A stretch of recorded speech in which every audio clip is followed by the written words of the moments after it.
Welcome, everyone, to the Biblical Conservative Channel, where we come against the anti-God, anti-biblical, anti-American spirit that's looking to take over this land. Appreciate you joining us tonight for this great conversation we're going to have with Mary Barnett. Mary's running for District 2 in the City Council in the city of Charlotte. And so we're just going to have a conversation. Please feel free to ask your questions. We're going to answer those on the call as well. And so now I'd like to welcome Mary to the conversation. How are you doing, Mary? I'm doing wonderful. How are you? Good. Pleasure to have you on tonight. Yeah, I'm so honored to be invited. awesome. So as we get started, I just wanted to ask you, so tell me a little bit about, your background and did you grow up in Charlotte? I did. I grew up in Charlotte. My family moved here when I was 4, and I went to all the way through CMS. I went to Sharon Road Elementary, which is where Billy Graham went. And they shut that down right after that. But I went all the way through the Charlotte-Mecklenburg schools. I actually was bused. I was that little girl that got bused over to Bruns Avenue for 2 years in 5th and 6th grade, which is the district I live in now. I never would have Wow. thought it. And Yeah. Bruns Avenue is over here off of Bruns Avenue and Trade. And I didn't think a thing of it being bused over here. It was just one of those things. I loved it. I loved the ride. And then I finished it at South Mac. Went to college in Raleigh and moved back here in 95 and raised my children and homeschooled my 5 children here. And have been here ever since. Moved to District 2 15 years ago. Because you can get a little bit more for your money over here. Yeah, you do. It's been a little bit, and it's been a pleasant, it was just a hidden gem this side of town, and we're only 7 miles from downtown, real close to the airport. And it was very country out here when I bought the house. They are building a lot of apartments and filling in the fields now. Yeah. But in the crime is going up. That was one of the reasons I chose to do it. And the 2040 plan, I was very upset about that. And so, yeah, I'm a Charlottean. My family my parents are still here. And I call Charlotte home. I love Charlotte. Awesome. So yeah, I'm sure you've seen a lot of change happen in Charlotte over the years, and it's crazy how much Charlotte has grown. So why did you decide to run for office? What prompted you to throw your hat in the ring and say, you know what, I want to jump in the fray and get involved with this fight? Well, after the 2020 election, now I was very involved in the I'm a political junkie. I love politics, but I never did anything. And you're going, well, I was a precinct chair. But after the 2020 election and what happened, and we all know what happened and how horrible it was and how it turned out, I saw this wonderful sermon from David Barton, who is a historical preacher. It was called Run to the Roar. I don't know if you've ever seen it. I haven't seen that. No. Right after that, and I went, and he's talking about the lion being a very, God made the lion. He made him a very powerful animal. God made a lot of animals, and he puts them in the Bible, and he shows us how we can model the animals. The ants save up, and the horse is ready for battle. The lion is very powerful. He calls us to be a lion and not a lamb. But he also said that Satan is a roaring lion walking around, discovering who he may devour. And this really cool thing he put in the sermon was, and it's the truth, lions have a roar that can be heard 5 to 8 miles away. And what they do, the women do all the work for the killing and the things like that. Yeah. He just does, he has his part, but they do the most of the catching. He roars 5 to 8 miles away. Everyone can hear it on the savannah, and the animals run away from the roar and into the arms or the paws of the females waiting. He scares them and they run away because it's a scary thing. It's intimidating. Yeah. The animals know what that is. I love children. Right. And they run and they get devoured. Okay. Right. We cannot keep running from the roar. As Christians, we have to be on the offense, not the defense. Here's Revelation 21:8. I'll read this. The cowards, fearful, faithless, murderers, sexual, immoral, sorcerers, idolaters, and all liars, they will be thrown into the lake of fire. That's Revelation 21:8. Right. The first two of those, cowards and fearful, were for things they didn't do. The last six are for what they did do. And in Hebrews 10:38, it says, I take no pleasure in those who shrink back. The church has shrunk back. We've gone into mega churches. They think bigger is better. The bigger the churches are, the less Christians there are. We have less dedicated Christians to fighting against the injustices of this world. And we have got to stop. So I saw that. I said, I've got to run to the roar. I've got to do something. Now, nothing happened for another, till now, 2 years. I became a precinct chairman and I got a little bit more involved. But the night someone asked me to consider it, I said, I got excited. I'm very shy, but I'm finding my voice. Really? Yeah. My husband is a worship pastor and the drama director. We put on dramas all over Charlotte churches. And I was always a manager in the background. I took care of everything. And he was always the one out in front. I was his support. So now it's me and he's supporting me. So I'm finding my voice, so to speak. I knew I could always do it, but it's just we switched times in our lives. And he's so supportive of me. He said, honey, it's your passion. You need to do it. And I woke up the next morning and I talked to a few more. I said, I'm going to do it. And this was the day of the closing of the filing. It was really so back in March. Friday. Friday. And I got up, ran down there, had to come up with a check. Who has a check anymore? I was running around to the banks and ran down there and filed. And I said, and James and all of them had already organized that slate. And I knew nothing of it. See, the thing is, I was going to do this by myself. And they said, you don't even have to do anything. Just put your name down. I said, oh, I can't do that. I have an opportunity to fight for God, to get rid of this council that's destroying the city. I can get in there and I can change and I can make, who knows if I could have been in there during the zoning of the new Planned Parenthood thing. I could have voted against it. That new building down there, near the hospital. Exactly what you're talking about. We could have stopped that. So then the slate invited me that once they saw me at a convention at Victory Christian Center, y'all had the Mecklenburg County GOP and I was there and they asked me to go up and speak because so they saw me there and then they invited me to join them. That's a bonus. That was not in part of my decision making. I had to do this. Right. I was going to do whatever. I don't know how I was going to come up with money. I didn't know what I was doing. And that was a bonus because they helped us all. They helped James, all of us who were newcomers. They helped us a lot in the beginning. We've had to do a lot on our own in the middle, but we're all responsible for our own campaign. And they told us that. And now they're helping a lot. The whole slate and the money that's come in, finally, the brochures that are going out. And are your listeners familiar with the slate? Yes. Well, if you want to speak to it a little bit, if you want to speak to what the slate is, they may know what it is, but some may not. So if you want to speak to what the slate is to help them be informed as to what the slate is. Sure. Okay. Well, this particular election was postponed from last November because of COVID and because of redistricting. So they have served a 3-year term, the last city council, and they're going to do this election right here. And it was in the middle of summer, July 26th, all by itself. It's not with anything else.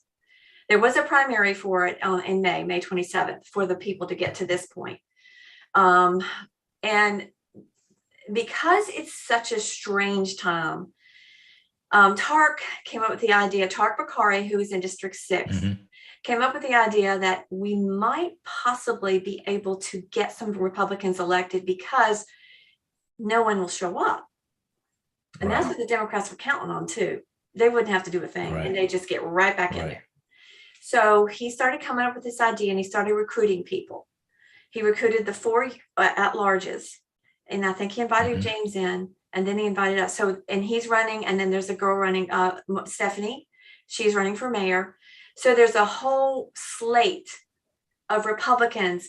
We usually don't run because it's impossible to win. Yeah. There's so many Democrats in Mecklenburg County that it's almost impossible for a Republican ever to win. We're outnumbered at this point. Mhm. So no one tries. So Yeah. now, because we're hoping the turnout is going to be very low, we've been very active. We've been going door to door to the unaffiliated, the possible Democrat crossovers, and all the strong Republicans, knocking on their doors saying, there's an election coming up. Do you know that? And we were kind of being quiet about it. I think everybody knows by now. Yeah. And so the slate is, we have a Zoom call every Friday. We talk. We discuss our campaigns, ideas for each other, things Mhm. that we do together. Okay, we're doing this endorsement. We got to go to the Fraternal Order of Police. We all go for that. We all go for interviews. We organize. We text all the time. We Zoom call every Friday at 2, and we've become a family. Right. I have had the best time, if nothing else, just to have met these people. And James and Carrie, we are believers. We luckily we didn't have to make a decision on that discrimination thing. We weren't on there. Yeah. It would have been a difficult decision. I don't think I would have voted for it. And Yeah. And I do want to ask you about that. So why will you not have, you talking about the non-discrimination ordinance, right? The NDO, that's what you're referring to. Yeah. So was that, the non-discrimination, the one that they passed, was it last year? Was the one? Yeah. So why would that have been a difficult choice for you in terms of that non-discrimination ordinance? Well, biblically, I couldn't condone the lifestyle. Love people, love everyone. But that was going to force churches and schools and religious organizations to accept something that they have a religious objection to, and that is never right. Yeah, it's never been the American way. And I hypothetically, I don't know the whole thing. I did talk to people about it, and they said that Tark got in there and protected the churches with the things that he put in there to keep it from, it'd be difficult for you to be, for Victory Christian Center to be forced to hire. So there's that, but, and some of them said it didn't go far enough. So I have an issue with it. And and I agree with you on that, because as you say, yes, as believers, we love all, and we understand that Jesus died for everybody. And so therefore we must walk in love. Yet at the same time, there's biblical truth. And I'm sorry, in today's culture, people don't want to accept biblical truth. They want to come up with their own truth. And unfortunately, your own truth doesn't line up with God's word. And you can't pick and choose parts of the Bible to follow and then not follow the other. And that goes back to your point where it comes to the churches abandoning their role. They're supposed to be the conscience. Pastors are supposed to be the conscience of the community. They're supposed to be the conscience of our culture. They're supposed to be driving the conversation. But unfortunately, too many churches are being driven by the culture. I mean, with this whole Dobbs decision, the whole Roe versus Wade being overturned, the number of churches that are actually upset because of that decision is disturbing. And it's really causing a lot of confusion in the body of Christ, for sure. And a lot of baby Christians are deceived and misled because, unfortunately, they haven't been taught properly, the true biblical knowledge and the biblical stance on things. So it's so important to have candidates like yourself who understand the biblical values that this nation was founded on, but also are compassionate enough to reach out to those that may not look like you, because I'm sure in District 2, you have a number of people that are in your community that may not look like you. So how do you go about reaching out to those that may at first glance say, you don't have anything in common with me, Mary? Why would I vote for you? Well, I can say, I'm not Black, but I can listen.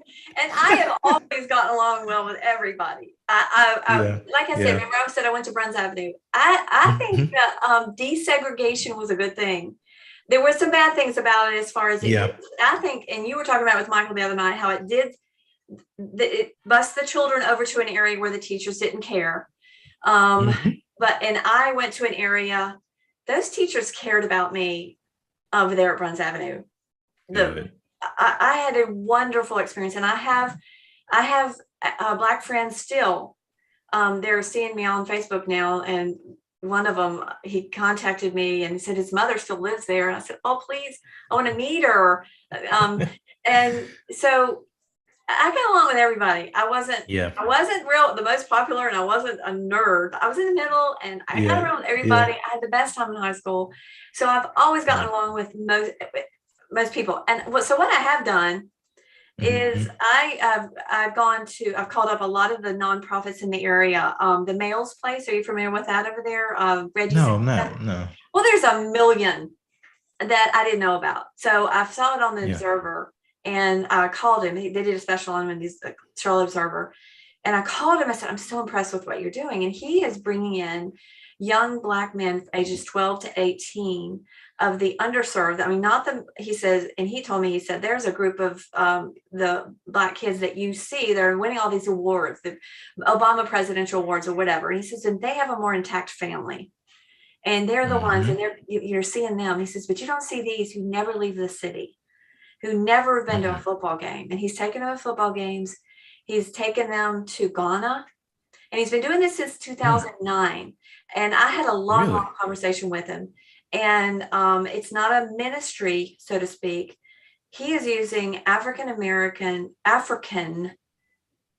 culture, and he's teaching them how to garden and grow their own food. He's teaching them life skills. He's teaching them how to study. The parents have to participate. I think a lot of single mothers, he says, we won't take your son unless you participate. And he's just pouring in. He's been doing it since 2009. And Wow. he says that his District 2 person has never spoken to him. And I was the In first all person. these years. Yes. Wow. Yes. And I went to the garden. It's over there off Beatty's Ford Road. I went, and it's beautiful. And so he, he has like a mantra they speak. It's Mhm. not anything Christian, and it doesn't seem to be anything else. It just seems Right. like just good things you repeat over and over again. It doesn't look Mhm. Mhm. anything. It didn't seem strange to me. Yeah. It just looked like Yeah. things to say. And he teaches them a little Yeah. bit of African. He grew up in Charleston, Okay. and it worked on a farm, and so did our incumbent. So Yeah. so he Yeah. oh, and that's an interesting story. He took the boys Mhm. down to the Charleston church, where Dylan Ruth killed Yeah. those people, the 8 Mhm. people in the Right. church. Right. First thing I know, the most amazing thing I came out of that was absolutely, absolutely horrible, was how fast that church forgave him. Mhm. They forgave him quickly, and Yes. and I even posted on my Facebook way back then. How wonderful. Well, they took the boys down there to see the church, and they came Mhm. back, and they made in their garden, they made a bottle tree in honor of the 8 people that were killed. Do you know what a bottle tree is? Mm. You have the blue bottles, you have a tree, it's like a metal thing, and you put blue bottles upside down. Okay. It's a bottle Okay. tree, and they made a Okay. special raised bed for that bottle tree, and Mhm. it's there now. I went to see it, Wow. and one of those people is Malcolm Graham's sister who was killed. Yeah. It's horrible, and I feel so Yeah. horrible for him, but he doesn't even know it's there. I wish Wow. he knew it was Wow. there. I might tell Yeah. him if I get in front of him at some point, but they're Yeah. honoring his sister there. Yeah. It's just amazing, the story I found out about that. And then there's Deborah, the Parkwood over there in the Parkwood neighborhood. There's a woman, Deborah Mhm. Brown. Do you know her? She's feeding a I bunch of think kids. so. Yeah. Gosh, and then there's let's see, one of the other ones, Pop's Passion over there in Lakeview. I met them. Okay, yeah, I haven't heard of that. Okay. Dennis Williams Sr., and Dennis Williams Jr. Dennis Williams was, he might be, I don't know, I better not say that. He's on the short list for, I think, for the superintendent. Senior. Oh, okay. He's a pastor over there at Lakeview, but he's got a ministry called Pop's Passion. I went to the fundraiser, and there's so many of these places in the community that are reaching out to these children, and they need the help. They need the support. They're getting grants for some things and stuff, but the money that I'm seeing, the stuff that's going in, the stuff that we're spending the money on, I'd like them all audited. I want to see if they're working. There's a few that aren't working. That aren't getting the money that's been given to them. It's not producing anything, but these people are in the community doing it they need to be supported from the inside out, not just pouring money on, I have this good plan, I'll do it. Right. But I want to see results. These people have results, and I've met them all. And as far as also going into the area and saying, here I am, I went to the Anderton's barbershop. Do you know where that is? Yeah, I think so. Yeah. It's right next to the food line on Beatty's Ford Road. Yeah. So I went, someone said, go to the barbershops. Yeah. That's the place to go, is the barbershop. That. So how was that experience going into the barbershop? What was the response that you received going into the barbershop? Oh my God. They looked at me like, what are you doing here? Hey, what's she doing here? The men did. But there luckily was a lady barber in there, and she took us in, and she cut my husband's beard.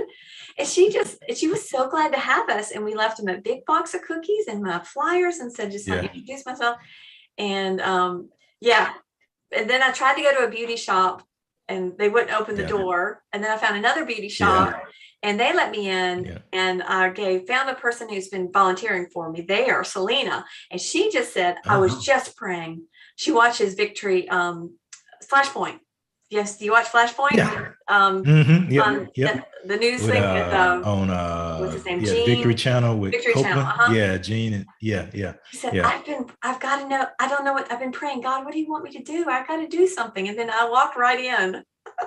So she's been volunteering for me. She says, I'm going to quit being a Democrat. I'm not going to be a Democrat anymore. I'm fed up with it. She changed. I sent her the link on how to change her affiliation, and she changed it.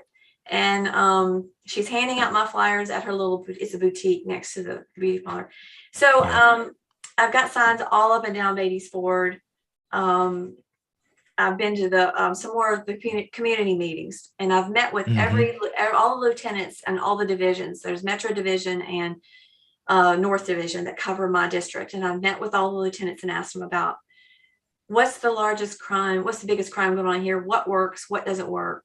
Because you hear these stories of gun control, and then you've got this other one of law enforcement, and you go, some people say this doesn't work, which is failing. And, we've got those DAs that are failing in Los Angeles. And then the gun control is going to take all the guns away from all of us, because I'm Second Amendment, from the good people. So I'm like, what works? So they gave me some things that were working, some things that they're actually doing.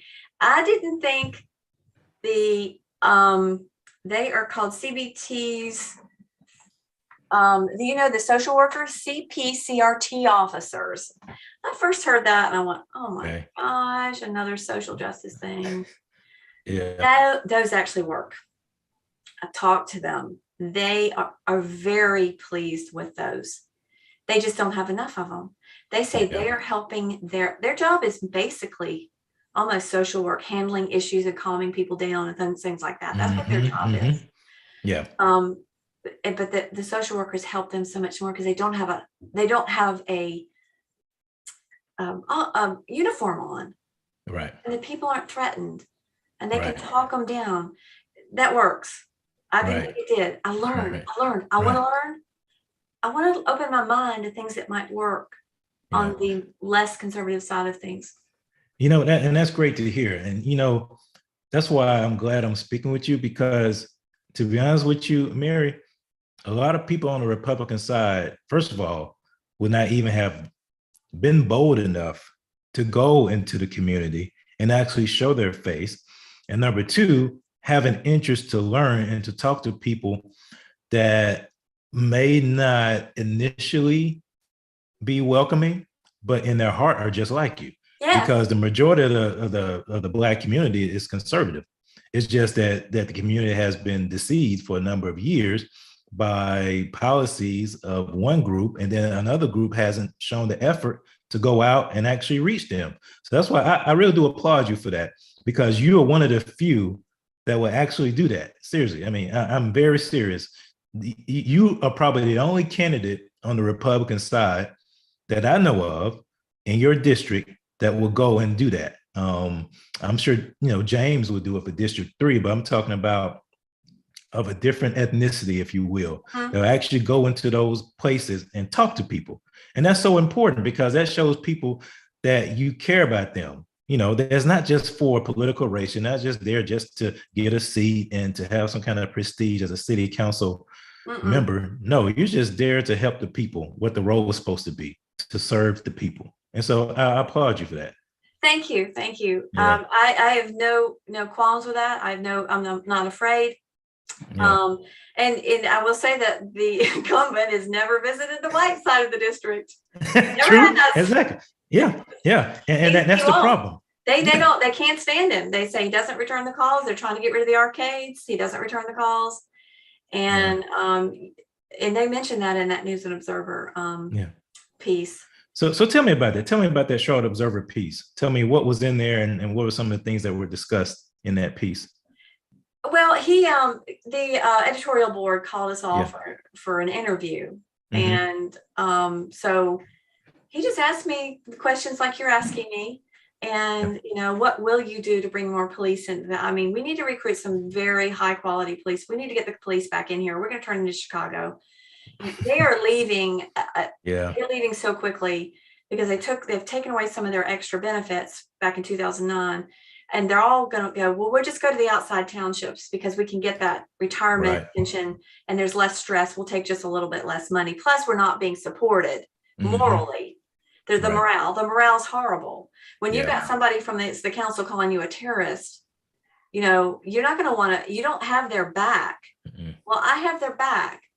I am so pro police. So he's asking me questions like that and going, what about the community and things like that. So I'll text it to you if you like to see it. But so then the piece came out Tuesday about their endorsements.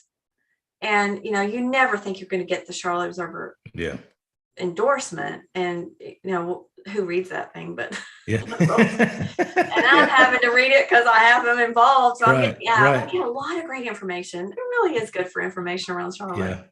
It's really keeping me informed.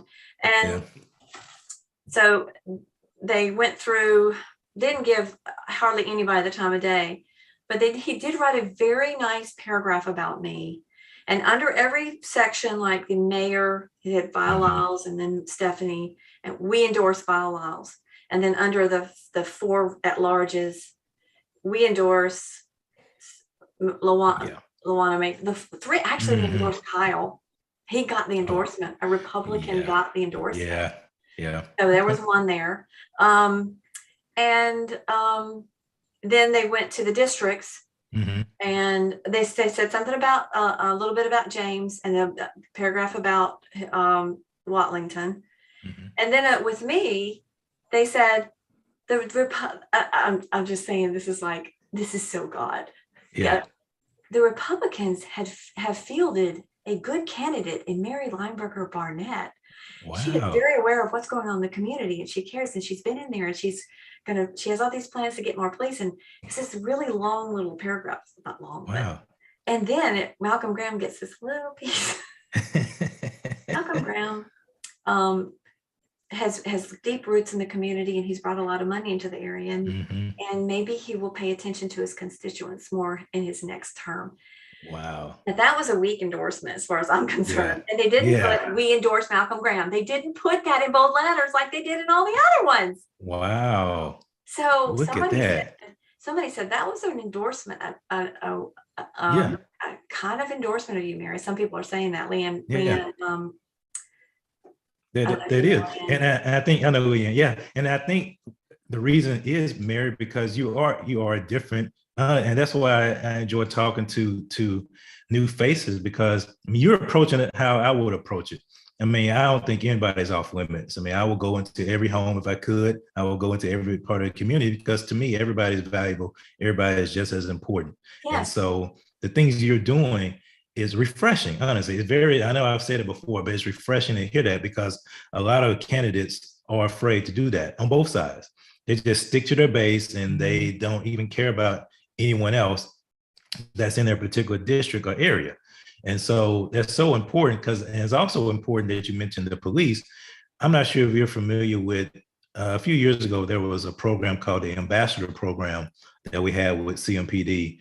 And it was very similar to what you talked about, but it was essentially bridging the police and the community, bringing a community together. Mhm. And so I was a Yeah. part of that for a number of years. And it's important because the morale of the police is so low, because of all the things that happen in the defund the police movement, the Mhm. constant berating of police officers, things like that.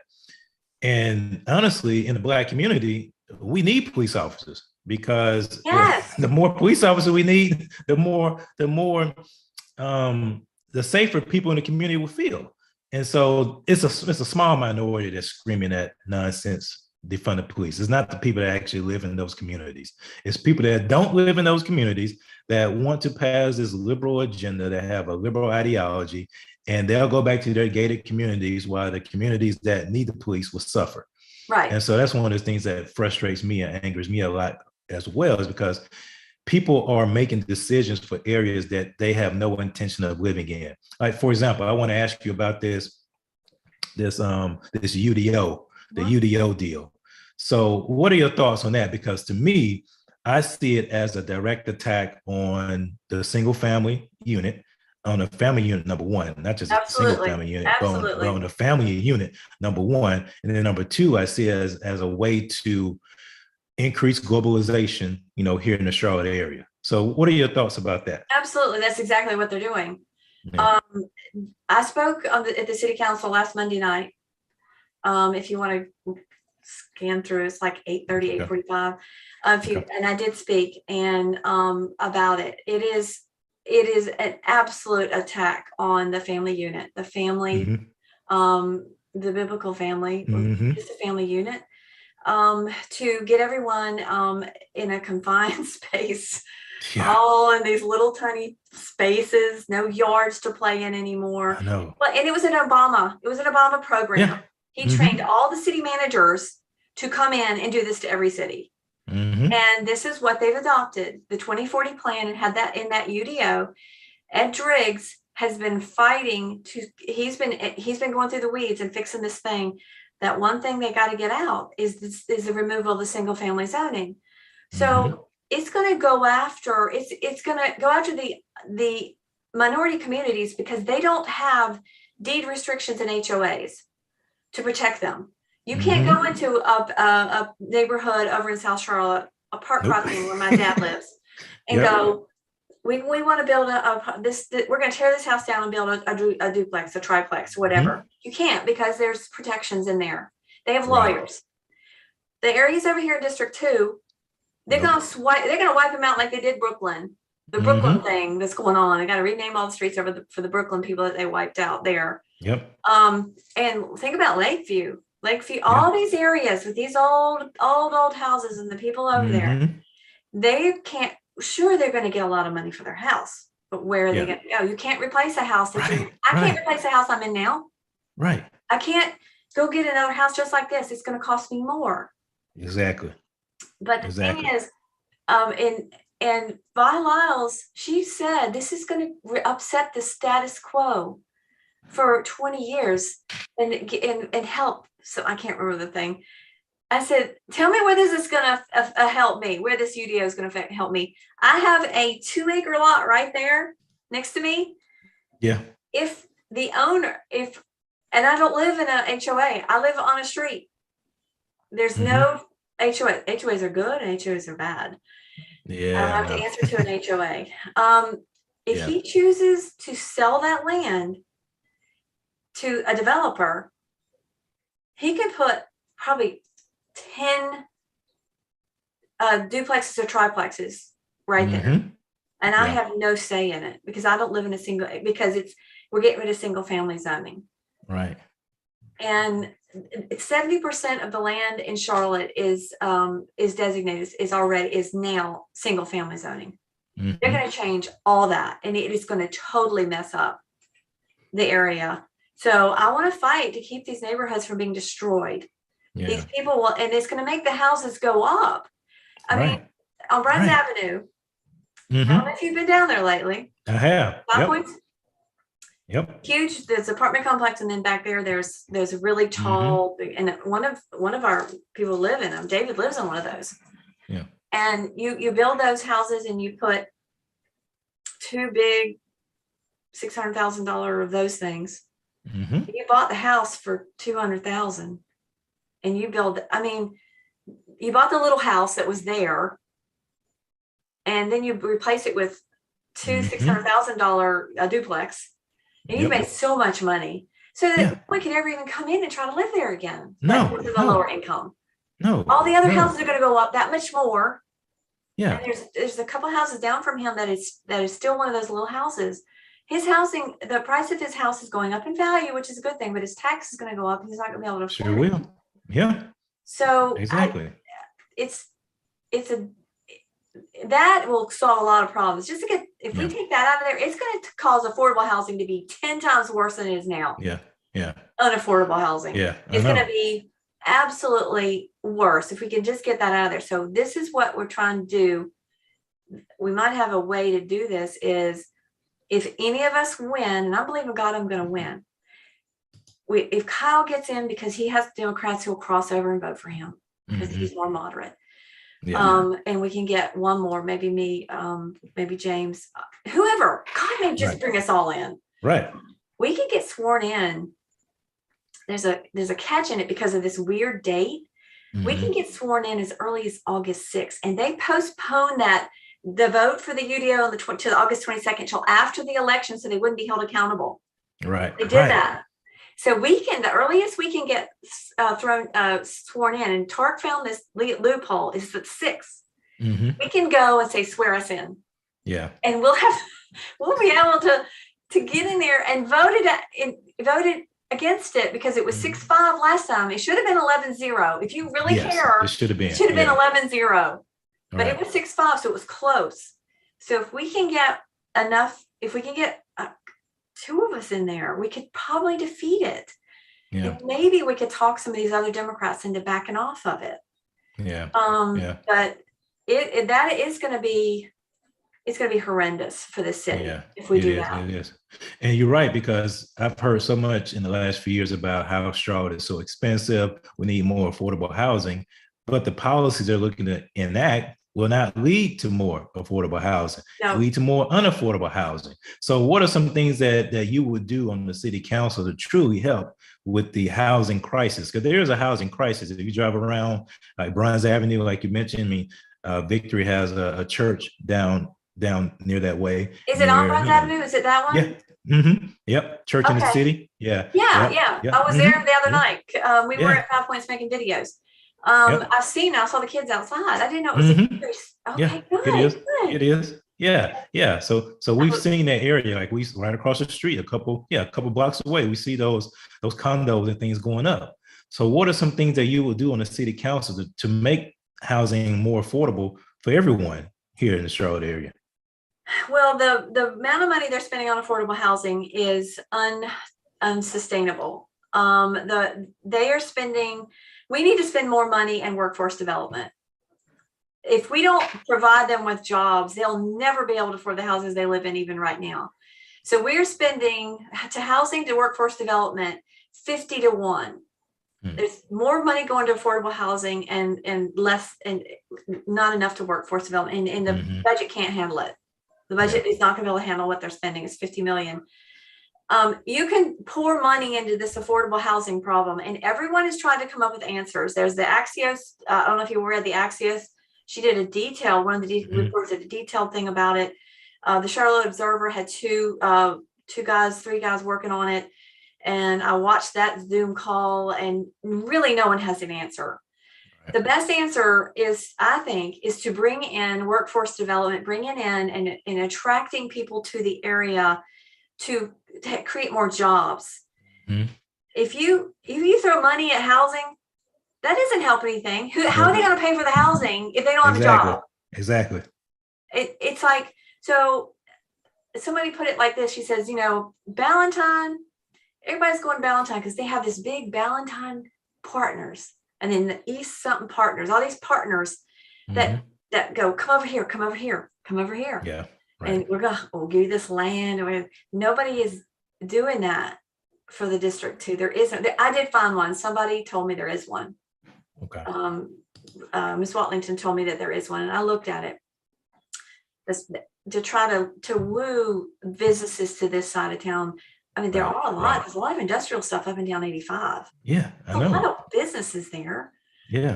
But are the people taking the jobs? They just need better jobs, and they also need a better bus line, buses to get to the jobs. It's a whole nother subject. Yeah. But I think we need to work on getting them vocational training, the kids, younger kids in the vocational training and all the vocational schools. CPCC is the best way to go. You can get a grant if you don't make enough money. All my kids went to CPCC on a grant, the Pell Grant, because we didn't make enough money. I had 5 kids. Yeah. And we didn't make a lot of money. I don't make a lot of money, even now. And we qualified. You could go to CPCC for free. Yeah. People need to know that. I just met with a guy at another community thing. You were talking about the bridge that you had with the police department. And what I learned from my thing is they're called community officers. Is that what you were dealing with? Yep, we were. Okay, there's 60 of them. And they're all divided up into their different divisions. And there's one called the FDAC, Freedom Division Advisory Council. Okay. That one's the model. It's run by Officer Deidre John. Okay. She has put together the most unbelievable thing, and they don't all operate as well as she does. There's 49 neighborhoods. They meet every quarter. They have a board. I've been to 2 of the meetings, and they have 3 people every time that offer you to show you the things going on in this community that will help your kids. That they have them come and speak to the community. 49 neighborhoods participate in this thing. They work on crime. The police tell them what the crime is. They meet with them in little groups, and it is the most wonderful arrangement, a wonderful meeting. And like you said, you were doing it. If they all had one of those, yeah. And she has to go through so much red tape to get things. So this is what she did. It took so long for them to get money from the city manager to take the kids to Walmart for Christmas. Wow. She formed this organization, and it's a 501(c), or they formed it. She helped them figure it out, and they have their own budget and their own whatever, and they raise money, and they just give her the money to go to Walmart. It's quicker. She just figures stuff out. And if they could all work in the community as well as she does,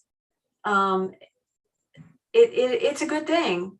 The people are informed. They know that the police care about them. They know that the city cares about them. And there's so much offer. There was a guy there, and I think I was starting to say this. There's so much that just the city, this guy works for the city. I don't have the papers in front of me. A young guy, he cares about these boys so bad. And he goes into the schools and offers them, it's kind of another mentoring type thing. Teach you how to do a resume, and teach you how to, and then they will get you interning into a company like Bank of America or Coca-Cola. And they're always looking for businesses to take the interns in, and a paid internship. Do you want to go to Burger King and work, or do you want to go do an internship?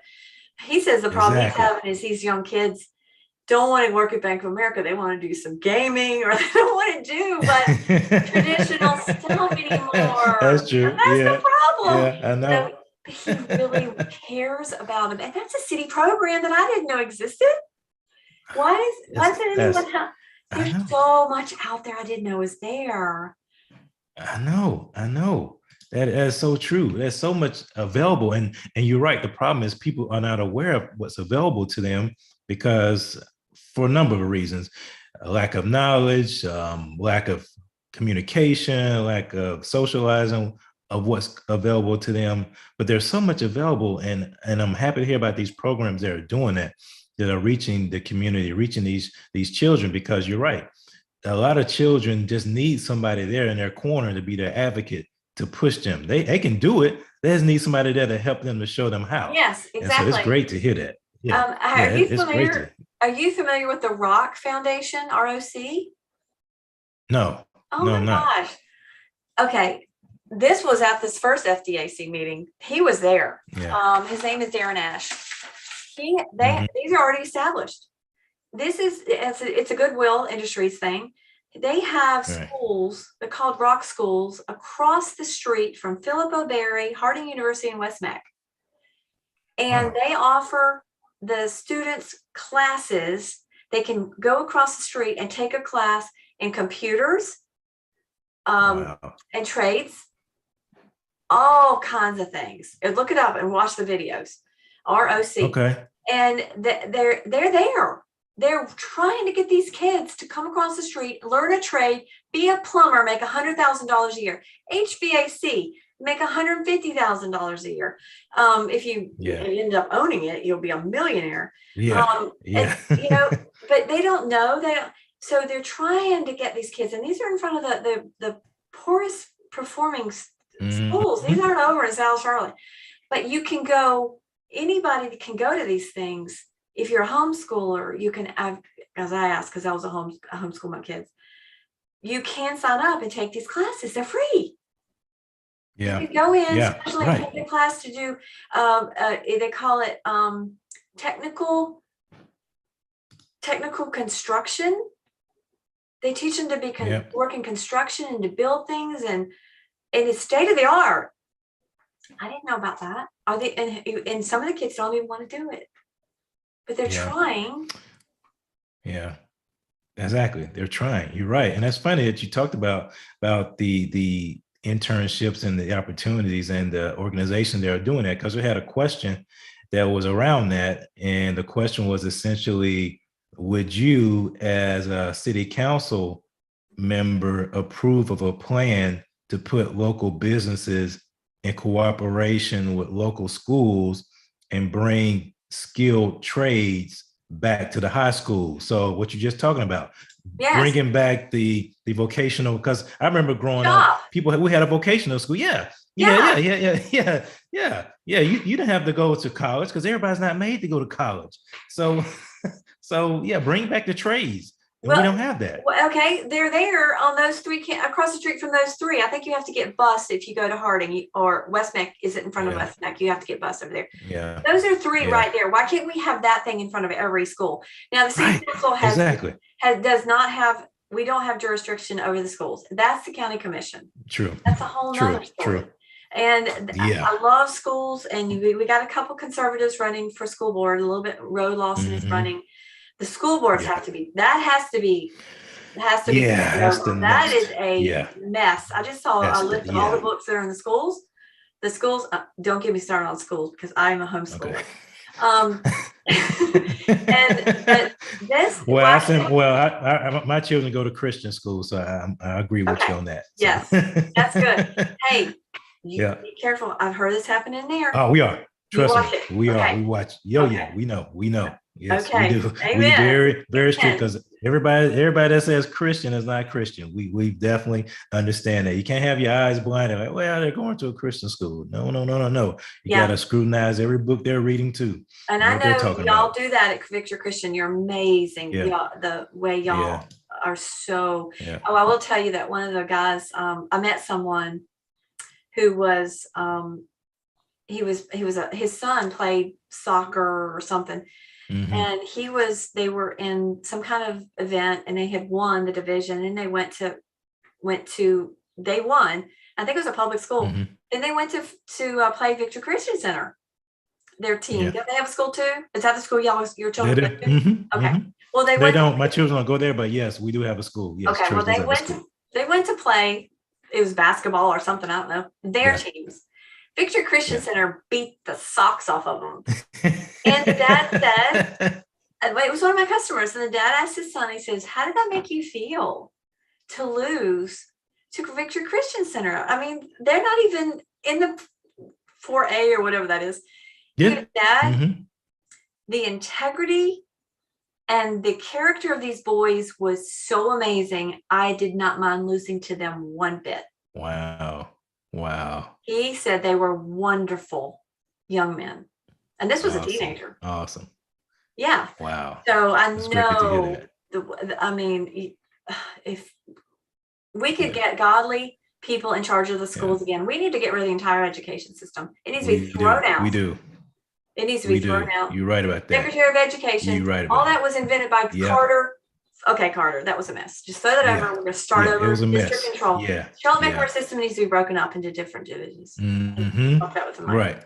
Michael, right. Yeah, because CMS is too big. It's too big. Yeah. I talked to Michael. Yeah, he and I talked about that because it's too big. It is too big. It is too big. It should not be as big as it is because it's not. There's not equality. I mean, you can go to South Charlotte and have schools that are much different than the schools that are like West Charlotte, and it's not. That's not right. That's not right. And so the children are the ones. Yeah, exactly. We need school choice. I was going to ask you about that.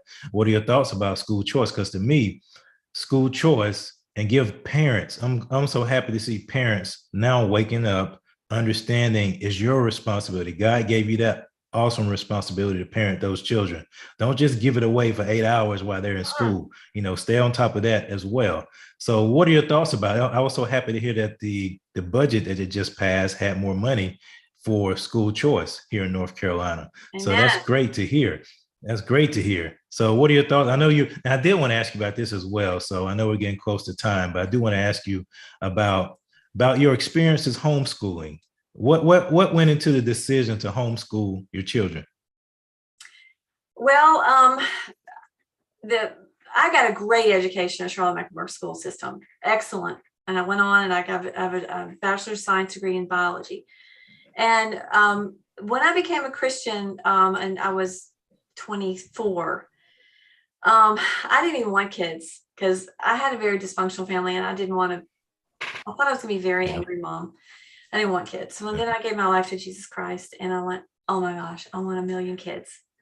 And that the instant I did it, I knew I would homeschool too. And I hadn't even heard of it. I said, there's no way I am going to give my children to someone else to raise. It's my God-given authority as a mother. Everyone can't do it. And everyone doesn't have the personality to do it either. Right. And, back then you didn't have, this is so blatant now. And you go back to the biblical things about homosexuality. There are people on Twitter and stuff now. I don't know if you've seen it. The homosexuals are going, what did we do? We've given them, we wanted this freedom, but look what they're doing to the kids. They're crying. Look what they're doing to the kids with this transgender and this the confusion of this happening and the children, what they're going to try to do to the children to influence them to be so confused and their identity. It's all about identity and our identity in Christ. And they are so upset with we didn't mean for all this to happen. So, but they don't understand when you open the door and you codify sin into culture. I mean, that's what happens. It doesn't stop right there. The gates are open. You let them have that. You open that gate to that. He has full right to come in. Adele has full right to come in. Yes, he sure does. He sure does. You have to shut those gates. There's no room. You have a stronghold. We have got to hold that stronghold of the Word of God and the church to say, no, you're not coming in. And so okay, back to school. Okay, you want to see my thing? It says every dollar follows every child to any school. That's school choice, but it's a little bit more. It's even, you can go even further than that. Every dollar, you got your little, it's choice like that, but it's a different way of putting it. Every dollar follows every child to any school. This is our new mantra. Okay. So back then, this was in 80. My first child was in 90. We had Dobson, and Dobson was warning us way back then what was going on in the schools. And I said, there's no way I'm going to put them in there. They're going to indoctrinate my children against me and my faith and against this country. Yep. So I just knew I was going to do it. And it was just such a joy to be home with them. We had our own businesses. I'll figure it out. I'll figure it out. I'm going to stay home with my kids. So we have right. We had a lot of businesses in our home. I bred dogs, and my husband had a paint contracting business, so I ran that with him. I did the books and I did the management, and so we figured it out. So we didn't make a lot of money, but we sacrificed. My mom said she would go, "It's just a shame you're not out there in the real world and influencing people with wonderful you." And I said, she did not like me homeschool. She does not like my Christianity either. So I go, Mom, I'm creating 5 mini-me's to get out there and influence the world. That's right. That's right. In the name of Jesus. So it's That's just, right. It's like, there's just, I feel like it's a mandate. I felt like it's a mandate to me. And however my children choose to live their lives after I have poured my husband and I poured our lives into them, they have their own choice after this. I will say they have been a little bit influenced by the culture. It's so strong. But I can stand before God and say, I did what I was supposed to do. You gave me them as a gift to steward. And I poured your word into them. I poured history, true biblical history. We use books. We call it twaddle. Anything written before 1960 after 1960 is twaddle. It's useless, except maybe C.S. Lewis and some of that, a little bit of that after that. The old stuff has history in it, has good grammar, it has biblical stuff in it. I would read them books, Little Lights and How They Shine. That's an old tract book. I'd read it and I'd be bawling. And they start crying, and it's about a little girl that was sharing the gospel with people. I just read them old stuff, and we had the best time. Like we would study history in groups of time, Greek history, ancient history. So we were studying Greek. It was one day of the whole 3 months that we studied it. Okay, you're going to act out Greek history. And they went and had the Olympics in the backyard. And they got on togas and they fixed the food and they had mastiffs at the time. And they rode the mastiffs around. I was breeding mastiffs. I ride the mastiffs around on horses. But to be able to teach all 5 of my children to read in my lap, I will never. That's just like the joy of a mother's heart. And I was so grateful I was able to do it. So that's why I did all 5 of them. The last 2 had to go to a Lincoln Charter up here in Denver because my husband got ill and I had to go to work. I work at Costco. Wonderful job. I've been there 15 years. And I'm now a hearing instrument specialist. I still hearing. So I had to put them in the charter school. I wasn't putting them in. I did try public school, and it was a miserable one that came highly recommended, Magnet up here. It was a disaster by the time I got to it. It's a disaster now. And I had to pull them out. I said, there's no way. Because they're very artistic. My kids can sing and act and everything. And culture was so horrible. I said, no way.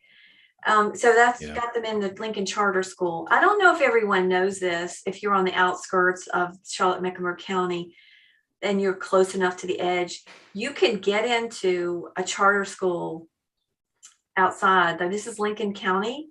Lincoln Charter School is where we went. And it's like a private Christian school up there. They came down and picked my kids up at the Mountain Island church next to that Walmart at Mountain Island Lake, took them up there. All we had to do was get into that parking lot. It was free.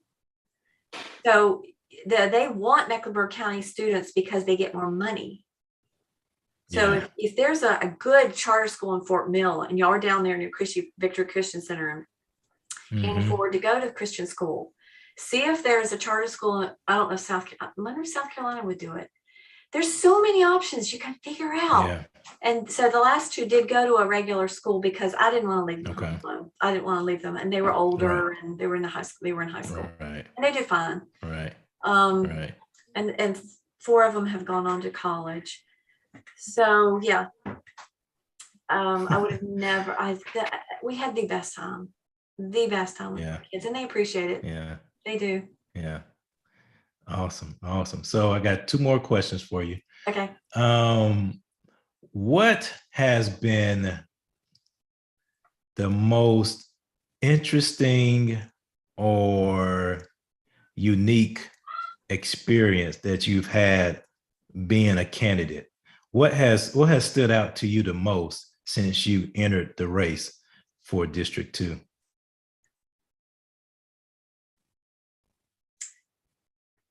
I think getting to know this community. Yeah. And knowing what's out there and finding out what's not being done.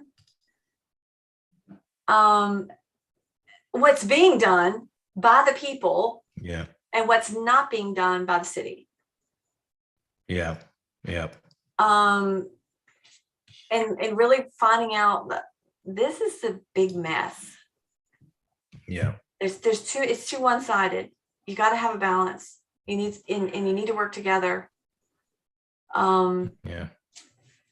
I think that's been the biggest, most interesting thing about it. I have enjoyed every minute of this. It has been stressful to do things like this and speak in front of the city council and doing interviews with the Charlotte Observer, but I'm starting to get more comfortable with it. And I think a second thing is the camaraderie of the slate, just us, the group we've come to be, and we're like family now. And if we didn't have each other through this, right, the support we've had politically or just emotionally, like James and Carrie and I will call each other from biblical things, or I've had the best time with this. I just hope and pray it goes on. I would miss the people. It's been a wonderful, wonderful experience. And I've learned that I actually care. I care about this area. I care about these people. You know, you're living your life. Republicans don't want to do anything. They just want to live their life. I know. Leave me alone. I want to raise my kids. You know, I trust you to take care of it, but no, you can't trust them. Nope. You cannot trust. We have to be informed. We have to take care of our children, and because this is our grandchildren. The city is gonna. If you don't pay attention to things, it's a mess. It's our civic duty. God is government. Right. He sets it up. And for us to back off and say, you handle it. That's just laziness. No. I think I read that Hebrews 10:38. I take no pleasure in those who shrink back. Yeah, that's right. We're supposed to be bold as a lion. Yeah. We're not supposed to flee. On the offense, not on the defense. Yes. The offense. Exactly. And back to Roe v. Wade, you said that the church is not, so upset about it. What I found to be even more disturbing is that the churches who were basically against Roe v. Wade did not mention it in their sermons that day. I heard that too. I was calling my friend. I heard some churches. Did your pastor mention it? No. Did yours? Yes, but barely. Of course, ours did. Ours got in the News Observer. Ours did too. I'm sure Pastor Gold did. Gold did. I've been like, this is like I've been praying for this for 50 years. No, I'm not that. I know. No, 73. I was 11. For 36 years since I've been a Christian. I was deceived before I became a Christian. Yeah. I would have thought thank God I never got pregnant. I would have had an abortion. Yeah. We were all deceived. All these women were deceived. But now they know what they've done and they don't want to face it. That's why the crazies are out there. And this is getting so sick. Yeah. This is getting so sick. It is. It is. You can tell the demonic influence. Yeah. So, the churches did not speak up for the fact that it was overturned. I don't get that. I know. I think, and the problem is too many churches are what we call the seeker-friendly churches, where they don't want to step on anybody's toes. You're seeker sensitive, you want to make people feel good, but the gospel is supposed to make you be disturbed because it's good news, but it's good news with truth. Truth is not, you're supposed to be salt and light. Salt preserves, but also salt burns. If you have a wound, if something's there, it burns. It burns out impurities. It does. It heals you. So it heals you. Yeah, it heals you. Yes, exactly. So yeah, and yeah, the fact that so many churches either didn't speak about it or actually were upset about it and advocated for that in the pulpit was one of the things that I honestly thought I would never see. I thought every Christian, for the most part, would be overjoyed that it was overturned. But it's one of those things, as we get closer and closer to our Lord coming back, you start to separate. You see the separation between those who truly serve him and worship him. Yep. And those who don't. We Doug and I we read a lot of books now together.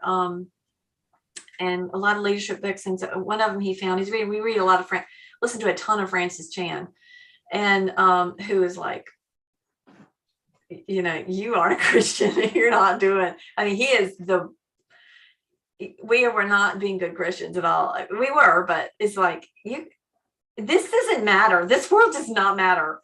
And there's another book we found called Fan and Follower. Are you a fan or are you a follower? A fan is a Christian who says, I'm a Christian, got baptized, does all this, takes all the benefits of being a Christian, going to church and doing all the things, but is actually doing other things. But a follower lays their life down. You can tell the difference between a fan and a follower. And those churches are full of fans. They are full of fans. Yes, they are. They are not willing to lay their lives down for people and for the gospel of Jesus Christ. And that's what I'm willing to do. John Quincy Adams said, duty is ours, the results are God's. And he was known as the hellhound of abolition. He spoke every single day in Senate to bring up a thing to get rid of slavery. Every single day he came up with an amendment. They had to give him a gag order to make him stop. Okay. Yep. So finally, he died in the middle of the Senate one day, but in the meantime, he was mentoring someone all that time. And he was also, it's like age of 8, he had a musket. 14, he went to France because he knew 6 languages. Yeah. He did all this stuff, but he was also mentoring. Mentoring is very important, like you were talking about with the boys, like Reggie Singleton at Emma's Place, mentoring the boys. He was mentoring Abraham Lincoln. Yep, sure was. And he mentored, and he didn't see the stopping of the slavery, but he was able to influence someone who did that. Yep, and then the same with abortion. Abortion is our slavery, and the church has been fighting against it. The ones that, like us, we've been fighting against it all this time. But even in every revival, the church is the last one to join.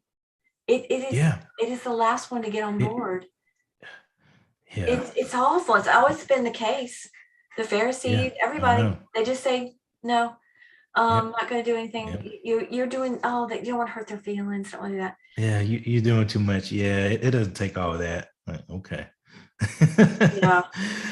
Yeah. So my last question for you, Mary, is what can people do to support you? I know it's about a week left. We're heading down the home stretch. Early voting ends on Saturday. What are some things people can do in this last week to support you, to help out your candidacy? I think the biggest need I have is poll workers. I'm going to go around this weekend. I have the whole weekend off. I think we've knocked on every single door. I'm probably going to close out all that. If anybody wants to go door knocking on Saturday, I know you're helping James out down there a lot, and he needs a lot of help as far as he's got a huge area. Yep. Huge area. Bigger than mine. I just need, if anything, I need people to stand at the precincts and just take a shift and hand my cards out to them. I don't have a big volunteer list. This has all been God. Everything that's happened has just been when I needed somebody to do. I don't even have a campaign manager, but a treasurer came along, and I do have these really good guys that are helping me with my media. and they built all Yeah. my signs and all that. They came out of the woodwork. They came out of our Patriots Club, our Republican Patriots Club. Everything's been handed out, come up just in time. And I don't even think I need any money. I didn't raise a lot of money. None of us did. Yeah. I don't, if so we win, it's like, thank God. I don't It's know all what you need the God. money It's all for. God. What do you need the money for, I guess? I mean, I've got my signs and I I've know. got my media and I've got, I mean, I didn't need a Yep. ton of money. I guess if you're in a bigger Yeah. race, Tark's got to spend a bunch of money because he's got Stephanie Hand down there. And they spend more money in those areas, I guess, but why wouldn't I don't know. I don't think they think we could win. They didn't put any money in. I don't think so. Yeah. So maybe they would have given me money, but I don't know where to spend it. That's just how green Yeah. we are, and we're figuring this out. So, Right. I mean, I'm getting some Facebook ads going out this weekend and I have a little Okay. bit. I don't need money. I need people to work the precincts, and I think I have like 12 precincts in my district that just need to be manned. I'm going to go over one. I guess I'm going to tootle around. My husband's going to go and stand for a while at the one at the school next to me. And that's what I need the most of. Prayers. Okay. You're right. Prayers for this, and all of us, all the slate, especially Christian and Carrie. James and Carrie. Because it's been exhausting. But it's been so much fun. I love people. I love to be around people. I love to do this. So who knows, if I don't win, I might try again because my name's out there. I got a million signs out there. I know. Exactly. And then I'll get back out there. Yeah. It'll just be a year and a half from now. I mean, it's going to run again in November. I mean, the primary next year. So, yeah. So, that's what I need. I need prayers and I need poll watchers. Great. Poll workers. Great. And then you can go to my website. My website has an email on it. Mary for City, Mary, the number 4 City Council. Mary, the number 4 citycouncil.com, and you can contact me through there. I'll give you my phone number if you want it. Gotcha. Awesome. Mary for citycouncil.com. I know. Yeah. Cool. Well, awesome, Mary. It was a great conversation. I really enjoyed it. And like I said, you are a breath of fresh air. The fact that you are willing to be led by the Lord to go to places where others wouldn't even think of going is something that should be recognized and celebrated. And that's what Jesus would do. And I hope Jesus did that. Exactly. And I hope more conservatives will take your lead and do that. I really do. And I'm not afraid. To go over. Yeah. Somebody goes, will you put some signs up for me in Beatties Ford Road? Can we go over there? I'm like, yes, Beatties Ford Road is fine. It's just, it's a lot of good people stuck in a bad area. You can't help it. Yes, exactly. And you know, exactly. I'm going to start another conversation. I'm sorry. Okay. So you can go, I'll tell you about the Andertons barbershop. I went and gave them a cookie. Yeah. That was a Friday. The next Monday was where that shooting, and they killed that boy in front of Food Lion 2 days later. Yeah. He was robbing the Food Lion. And so I'm like, oh my gosh, I was just there. I'm not afraid. Yeah. I'm not afraid of, no. I don't live in fear. I didn't live in fear over this, this COVID thing. God has my life in the palm of his hand, and I am not going to walk around in fear. I'm going to, you can't. I'm going to go into these areas. I'm not going to go deep down in the neighborhoods, but unless I've got some more people with me, of course. My husband was with me the other day. But I don't, I've got to, these people need to care about these people and me. Right. They need to care about me. He doesn't give me any time of day either. Right. On the other side of the district. I know. You're right. So, awesome, Mary. Thank you so much. And we're looking forward to seeing the results next Tuesday. Yes. We sure will. Okay, John. Thank you so much for having me. It was a pleasure. It was a pleasure. Have a great night.